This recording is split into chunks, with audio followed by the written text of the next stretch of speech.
गांव की कच्ची गलियों में एक छोटा सा टूटा फूटा मकान था, जहां एक यतीम नौजवान अशफाक मेहनत मजदूरी करके अपने बेटे नुमान को पाल रहा था। अशफाक ने बचपन में ही अपने माता पिता को खो दिया था। जिंदगी कभी आसान नहीं रही, लेकिन उसने कभी हार नहीं मानी। दिन भर मजदूरी करता और रात को बेटे को पढ़ाता। नुमान जब स्कूल जाता तो बाकी बच्चे उसके पुराने कपड़ों और फटे हुए जूतों पर हंसते थे, लेकिन नुमान का हौसला कभी नहीं टूटा। उसे अपने बाप की आंखों में वो सपने नजर आते थे जो उसने खुद कभी नहीं देखे थे। अशफाक अक्सर कहता, बेटा, मुझे पढ़ने का मौका नहीं मिला, लेकिन तुझे पढ़ाकर मैं अपनी किस्मत बदलना चाहता हूं। एक दिन जब अशफाक काम से लौटा, वो बहुत थका हुआ था। गांव के चौराहे पर कुछ अमीर लोग बैठे बात कर रहे थे।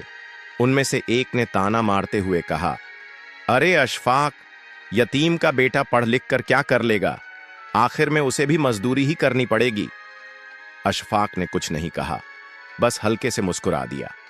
लेकिन वो बात नुमान के दिल में गहराई से उतर गई। उसी दिन से नुमान ने ठान लिया, मैं अब्बू का सपना पूरा करके दिखाऊंगा। उसने दिन रात मेहनत की। जब दोस्त खेल रहे होते, वो किताबों में डूबा होता। जब बिजली चली जाती, वो लालटेन की रोशनी में पढ़ाई करता।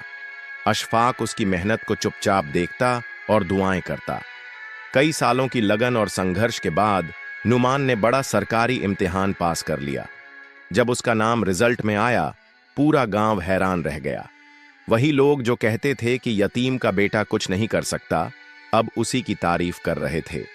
नियुक्ति समारोह वाले दिन अशफाक की आंखों में आंसू थे।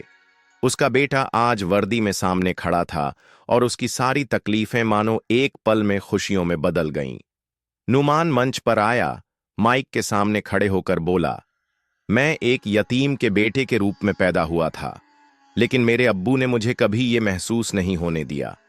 उन्होंने सब कुछ कुर्बान कर दिया ताकि मैं आगे बढ़ सकूं। ये मेरी नहीं, मेरे बाप की जीत है। और मैं सबको यही कहना चाहता हूं, अगर सपने सच्चे हों और मेहनत सच्चे दिल से की जाए तो किस्मत भी झुक जाती है। पूरा हॉल तालियों से गूंज उठा, लेकिन अशफाक बस मुस्कुरा रहा था। उसे पता था उसका सपना जीत गया है। मॉरल सीख, अगर हौसला बुलंद हो तो कोई भी दीवार तुम्हें रोक नहीं सकती।